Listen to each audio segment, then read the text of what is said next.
दोस्तों आज जो कॉमिक्स हम पढ़ेंगे उसका नाम है शिकार। ये मनोज कॉमिक्स वालों की एक्शन क्राइम सीरीज की कॉमिक्स है, तो पढ़ते हैं इसको। शिकार। शहर के बाहर स्थित यह छोटा सा बंगला निवास स्थान है एनसीबी के युवा इंस्पेक्टर अनिल आनंद का, नारकोटिक्स कंट्रोल ब्यूरो। इस घर की दीवारें रंगी हुई है अखबार की उन कटिंग से जो सबूत है इंस्पेक्टर अनिल आनंद की दिलेरी और जाबाजी के। Anand strikes again, heroin worth 2 crore seized. Anil Anand के अनेक कारनामों की वजह से पूरा शहर उसे हीरो मानता है। इंस्पेक्टर अनिल आनंद का एक और शानदार कारनामा। जल्दी चलना चाहिए, आज काफी लेट हो गया हूं। अचानक गनगना उठा फोन। Train train. Hello inspector Anand speaking. दूसरी ओर से जोक आ गया। उसे सुनकर चीख उठा अनिल आनंद। नहीं, यह नहीं हो सकता। रमाकांत नहीं मर सकता। मैं ठीक कह रहा हूँ, उनकी हत्या हो चुकी है। चीफ ने आपको फौरन बुलाया है। ठीक है, मैं आ रहा हूँ। इंस्पेक्टर रमाकांत अनिल का घनिष्ठ मित्र था और उसी की तरह एनसीबी का एक युवा और बहादुर अफसर था। लगभग दौड़ता हुआ सा घर से बाहर निकला था Anil Anand. Good morning sir. Morning Yadav. फौरन हेडक्वार्टर चलो। हेडक्वार्टर की ओर दौड़ पड़ी कार। क्या बात है सर, आज आप बड़े परेशान? आगे के शब्द उसके हलक में अटक कर रह गए थे, क्योंकि विंड स्क्रीन के पर खच्चे उड़ाने वाली गोली ने उसके भेजे के भी पर खच्चे उड़ा दिए थे। ओह! धड़क! ओह! संभलने से पहले गिर चुका था अनिल आनंद। उफ, कौन हो तुम? सब पता चल जाएगा मिस्टर आनंद, जल्दी क्या आए। चलो, किसी ने तुम्हें याद किया है। रॉबर्ट, इसके माथे से बहते खून को साफ करो, वरना गाड़ी खराब हो जाएगी। कोई बात नहीं जिंगो, आनंद साहब के खून का हमारी कार में हमेशा स्वागत है। रेड लाइन तुम? चौंक उठा था नील आनंद गाड़ी में बैठे इस शख्स को देखकर। कि क्या चाहते हो? तुम अच्छी तरह जानते हो इंस्पेक्टर, मुझे क्या चाहिए। मैं उस मामले में कुछ नहीं कर सकता, वह सरकारी मामला है। मैं कुछ नहीं जानता इंस्पेक्टर। सोचने के लिए मैं तुम्हें 3 दिन का समय देता हूँ। धड़ाम। उसके बाद अपनी मौत के जिम्मेदार तुम स्वयं होंगे। ओह! तू मेरा कुछ नहीं बिगाड़ सकता कुत्ते। कुछ देर बाद वहां पुलिस और एनसीबी के अनेक उच्चाधिकारी मौजूद थे।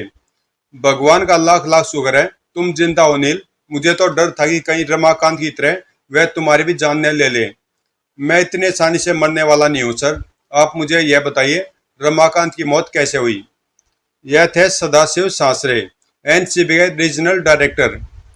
रमाकांत के हाथ कल अपने किसी सोर्स से रेड लाइन के खिलाफ कुछ पुख्ता सबूत लगे थे। मैं जानता हूं सर, उसने मुझे बताया था। वह सबूत मुझे सौंपने के लिए वह हेडक्वार्टर आ रहा था। यह सबूत रेड लाइन के खूनी साम्राज्य के परखचे उड़ा देगा। लेकिन नहीं जानता था रमाकांत की रेड लाइन उसकी मौत का इंतजाम कर चुका था। कार का दरवाजा खोलते ही उसके परखचे उड़ गए थे। भड़ोम। और सर, रेड लाइन के खिलाफ क्या वह सबूत उसी के साथ जलकर भस्म हो गए थे। रमाकांत के बाद अब रेड लाइन की नजर तुम पर है। अपना ध्यान रखना अनिल। चिंता मत कीजिए सर, वह कुत्ता चाहकर भी मेरा कुछ नहीं बिगाड़ पाएगा। लेकिन उससे निपटने के लिए मुझे किसी की मदद की आवश्यकता पड़ेगी और उस शख्स को ढूंढने में मुझे ज्यादा समय नहीं लगेगा। Don Bosco public school. आज यहाँ मनाए जाने वाले एनुअल डे फंक्शन की चीफ गेस्ट हैं देश के गृह मंत्री सरोजनी गांधी। लेकिन गृह मंत्री महोदय के साथ साथ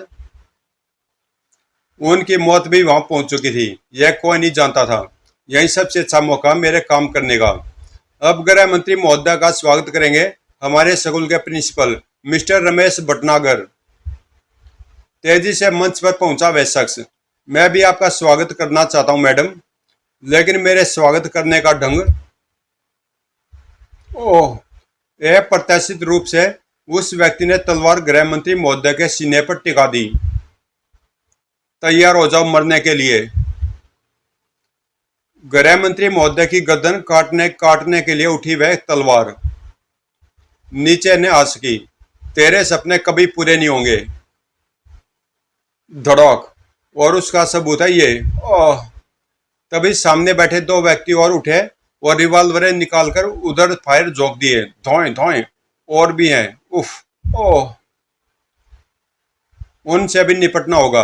हवा में कलाबाजियां खाकर गृह मंत्री महोदय का शरीर भड़ाक से तीन दोनों हथियारों से जा टकराया। भड़ाक ओ आई, दोनों चीखते हुए नीचे जा गिरे थे। एक समला बेद तेजी से, मैं तुझे जिंदा नहीं छोड़ूंगा। अरे ये बाल तो नकली है, और तुम तो आदमी हो। ठीक पहचाना तुमने, लेकिन मैं गृह मंत्री महोदय के बेस में क्यों हूं? ये कभी नहीं जान पाओगे तुम दोनों। धड़ाक ओह, इस वार को सह न सके दोनों हत्यारे और बेहोश हो गए। उफ, अभी लोग आश्चर्य के सागर में गोते ही लगा रहे थे कि उन्हें एक आश्चर्य का एक और सामना करना पड़ा। गृह मंत्री महोदय गृह मंत्री महोदय उस युवक तक पहुंची जो उनके मेकअप में था। वेल डन इंस्पेक्टर सावन, तुमने इतना शानदार प्लान बनाकर न केवल हमारी जान बचाई, बल्कि तीन खतरनाक आतंकवादियों को भी पकड़ने में कामयाब हुए। You are really great inspector Sawan. Thank you madam. फिर गृह मंत्री महोदय माइक पर पहुंचकर लोगों को संबोधित करती हुई बोली, कई दिनों से किसी आतंकवादी संगठन की तरफ से हमारी हत्या करने की धमकी दी जा रही थी, इसलिए इंस्पेक्टर सावन ने हमारी सुरक्षा के लिए यह कदम उठाया। अगर इंस्पेक्टर सावन हमारा बेस धरकर यहाँ न पहुंचते तो आज आतंकवादियों ने हमें मार ही डाला था। इसलिए इंस्पेक्टर सावन की जितनी तारीफ की जाए कम है। सचमुच कमाल कर दिया इंस्पेक्टर सावन ने तो। हर कोई सावन गुप्ता की प्रशंसा कर रहा था। सावन गुप्ता वह शख्स है जो रेड लाइन से निपटने में मेरी मदद कर सकता है। फंक्शन समाप्त होने के बाद, mister Sawan, I am inspector Anil from narcotics control bureau. मैं आपको पहचानता हूँ मिस्टर आनंद, कहिए मैं आपके लिए क्या कर सकता हूँ? आपसे मैं एकांत में कुछ जरूरी बात करना चाहता हूँ। ओह श्योर, आइए चलिए। कुछ देर बाद समुद्र किनारे बने इस छोटे से रेस्टोरेंट में। आप चाहते हैं कि एक हफ्ते के लिए मैं आपकी डमी बनकर रहूं? यस मिस्टर सावन, डेडलाइन के खूनी साम्राज्य की धज्जियां उड़ाने के लिए मुझे जो सबूत चाहिए उन्हें इकट्ठा करने के लिए मुझे एक हफ्ते का समय चाहिए। लेकिन डेडलाइन ऐसा होने नहीं देगा। वह मेरी हत्या करवा देगा ताकि उसके खिलाफ कोई सबूत बाकी न बचे। मुझे मौत का कोई डर नहीं है, लेकिन जिस जंग के पीछे मेरे दोस्त की जान गई उसे जीते बिना मैं मरना नहीं चाहता। ठीक है मिस्टर अनिल, इस नेक काम में मैं आपके साथ हूँ, आप मेरे साथ आइए। कुछ ही देर बाद एक गुप्त प्रयोगशाला में, ये है डॉक्टर भार्गव, यही तुम्हें मेरा रूप देंगे। Hello doctor. हेलो। तुरंत ही डॉक्टर भार्गव सावन को अनिल का रूप देने में जुट गए। लगातार 2 घंटे की कड़ी मेहनत के बाद, वाओ, तुम तो बिल्कुल मेरे जैसे लग रहे हो। सिर्फ एक फर्क है, और वह इस बैंडेड का।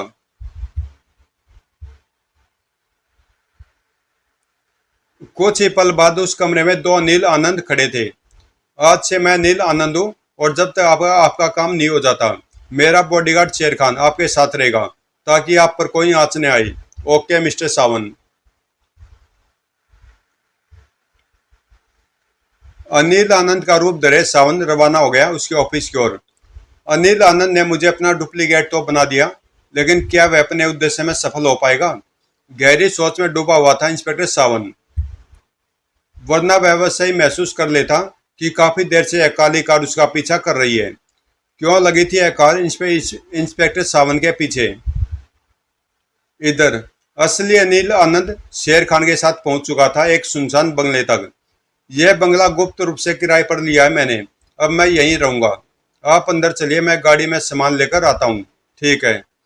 अनिल आनंद बंगले के अंदर चला गया और शेर खान कार की ओर बढ़ गया। बैग उठाकर बंगले में आया शेर खान तो चौंक उठा। या तो शमशान की तरह सन्नाटा छाया हुआ है। अनिल आनंद कहाँ गया? धड़ाक। ओह, अब तो अनिल आनंद से अगले जन्म में मिलेगा बेटा। चीख उबलती चली गई थी शेर खान मुंह से। साय के अगले वार ने शेर खान को लकड़ी की सीढ़ियां तोड़ते हुए नीचे लुढ़कने पर मजबूर कर दिया। तड़ाक।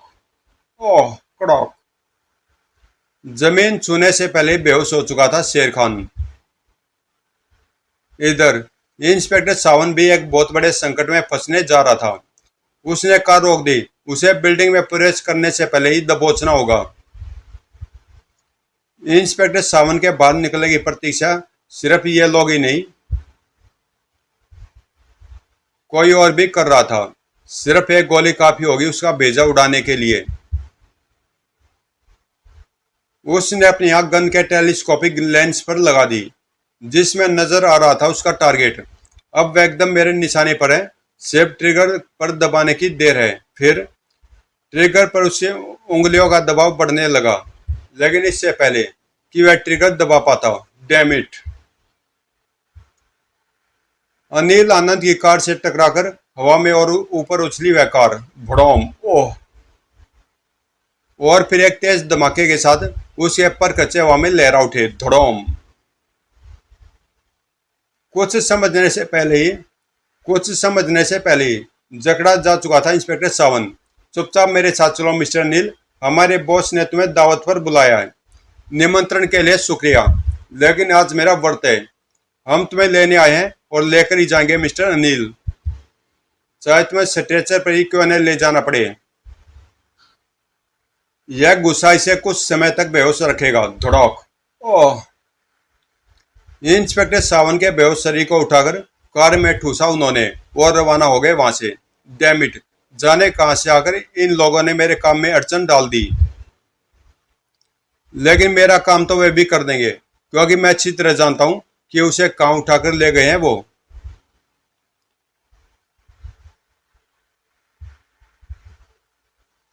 फिर वह रहस्यमय नकाबपोश नीचे की तरफ भाग लिया। अब मुझे भी यहां से निकल जाना चाहिए। पक्षियों के चहचहाने की कर्कश आवाजों को सुनकर टूटे इंस्पेक्टर सावन की बेहोशी। ओह।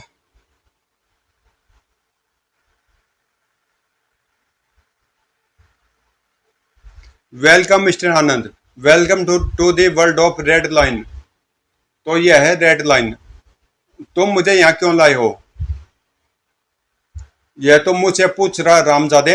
अपनी जान बचाना चाहता है तो बता, वह 50 करोड़ रुपया कहाँ है जो तुमने पिछले हफ्ते रेड करके मेरे ठिकाने से बरामद किया था?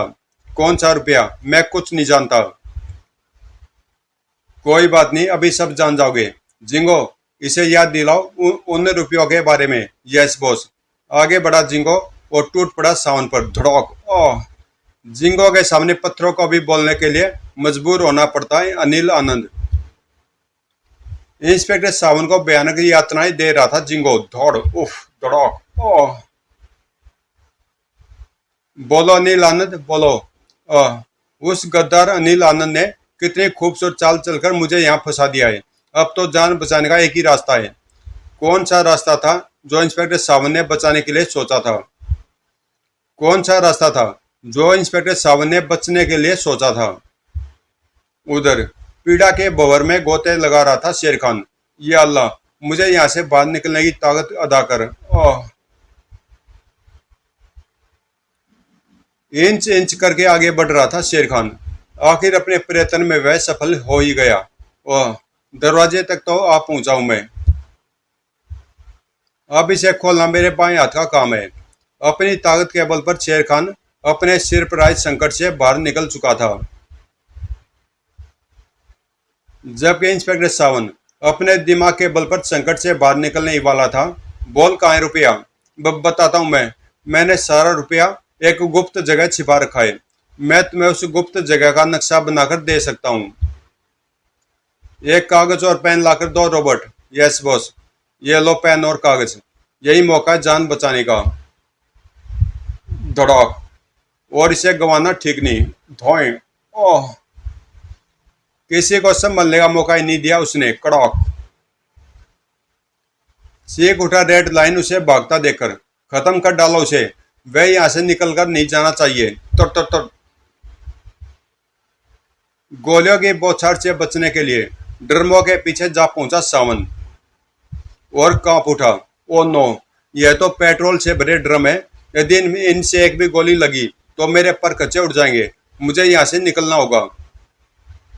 Extremely flammable. एक बार फिर गोलियों की बौछारों के बीच कूद पड़ा इंस्पेक्टर सावन।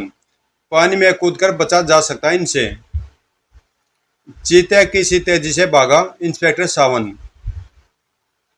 पल भर के लिए उसका शरीर हवा में लहराया और फिर पानी में गायब होता चला गया। छपॉक। क्रोध से पागल हो उठा रेड लाइन। एयरपोर्ट से लेकर जाओ और तब तक वापस मत लौटना जब तक उसकी लाश तुम्हारे पास न हो। लेकिन तब तक सावन अनिल आनंद का लिबास उतार कर फेंकने की सोच चुका था। अनिल आनंद के रूप में तो मौत के मुंह में फंस गया हूं मैं। शायद मेरा असली रूप मुझे मौत के मुंह से निकाल सके। छपॉक। और वह लोग मेरी तलाश में है। अब तो यहीं छिपे रहना ही ज्यादा फायदेमंद। अरे पीछे से आवाज कैसी? पीछे से आती आवाज की दिशा में घुमा इंस्पेक्टर सावन और कांप कर रह गया, क्योंकि पीछे था एक खतरनाक मगरमच्छ। अब तो यहाँ से बाहर निकलना ही होगा, वरना ये कच्चा ही चबा जाएगा मुझे। मगरमच्छ से बचने के लिए इंस्पेक्टर सावन ने एक तरफ छलांग लगा दी। पानी उछलने की आवाज हुई। रॉबर्ट तुम्हारे पीछे। जिसने सतर्क कर दिया दोनों हत्यारों को। ओ, उन्होंने मुझे देख लिया। रॉबर्ट ने अपनी एयरबोट घुमाने के साथ ही सावन की दिशा में कई फायर झोंक दिए। तड़ तड़ तड़। सावन ने पेड़ की लताओं के सारे झूलकर अपने आप को बचाया। रॉबर्ट की तेज एयरबोट मेरी तरफ ही आ रही है, लेकिन इन लताओं के सारे में उसे निपटने का एक अच्छा तरीका सोच चुका हूँ। सावन की योजना से बेखबर एयरबोट पर बैठा रॉबर्ट यह जान ही ना सका कि कब इंस्पेक्टर सावन द्वारा फेंकी गई लता उसके गले से आ उलझी और कब उसका शरीर एयरबोट से उछलकर लता के सारे हवा में झूल गया। ओह! तेज झटके से उसकी गर्दन टूटने के साथ ही उसके प्राण पखेरु उड़ गए थे। जिंगो की आंखों में खून उतर आया वो अपने साथी का दर्दनाक अंत देखकर। तूने रॉबर्ट को मार डाला, अब जिंगो के हाथ से तू नहीं बचेगा कुत्ते। इधर इंस्पेक्टर सावन रॉबर्ट के एयरबोट पर सवार हो चुका था। जिंगो इधर ही आ रहा है। अब तो इससे बचने का एक ही उपाय है। एक भयानक निर्णय ले लिया था सावन ने। लेकिन जिंगो सावन से ज्यादा एक्सपर्ट ड्राइवर था। एयरबोट सामने से टकराए तो घातक हो सकती है, लेकिन अगर पहली एयरबोट दूसरी के पीछे आ टकराए तो दूसरी बोट का प्रोपेलर उसके ऐसे परखचे उड़ा देता है। खटोक। ओ!